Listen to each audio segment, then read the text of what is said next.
சங்கீதம் 138. தாவீதின் சங்கீதம்.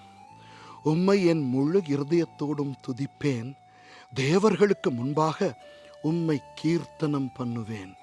உமது பரிசுத்த ஆலயத்திற்கு நேராக நான் பணிந்து, உமது கிருபையின் நிமித்தமும் உமது உண்மையின் நிமித்தமும் உமது நாமத்தை துதிப்பேன். உமது சகல பிரஸ்தாபத்தை பார்க்கிலும் உமது வார்த்தையை நீர் மகிமைப்படுத்தி இருக்கிறீர். நான் கூப்பிட்ட நாளிலே எனக்கு மறு உத்தரவு அருளினீர். என் ஆத்துமாவிலே பலன் தந்து என்னை தைரியப்படுத்தினீர். கர்த்தாவே, பூமியின் ராஜாக்கள் எல்லாரும் உமது வாயின் வார்த்தைகளை கேட்கும் போது உம்மை துதிப்பார்கள். கர்த்தரின் மகிமை பெரிதாயிருப்பதினால் அவர்கள் கர்த்தரின் வழிகளை பாடுவார்கள்.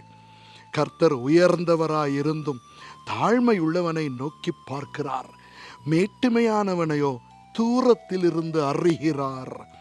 நான் துன்பத்தின் நடுவில் நடந்தாலும் நீர் என்னை உயிர்ப்பிப்பீர். என் சத்துருக்களின் கோபத்துக்கு விரோதமாக உமது கையை நீட்டுவீர். உமது வலதுகரம் என்னை இரட்சிக்கும். கர்த்தர் எனக்காக யாவையும் செய்து முடிப்பார். கர்த்தாவே, உமது கிருபை என்றும் உள்ளது. உமது கரத்தின் கிரியைகளை நெகிழ விடாதிருப்பீராக. ஆமென்.